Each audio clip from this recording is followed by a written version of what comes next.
Do you need permanent or just temporary fencing?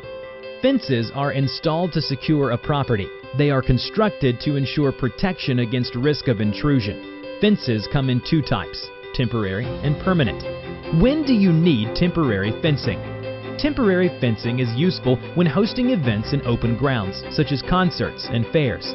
They are used to secure areas where construction projects are ongoing. Temporary fencing is also installed to protect certain areas from vandalism, like parks undergoing renovation.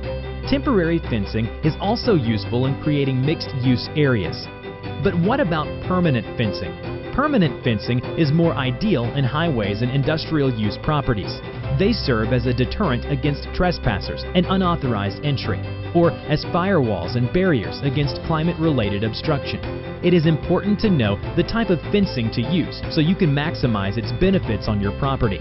For your fencing needs, trust only Hebei Jinbiao construction materials. Visit our website today.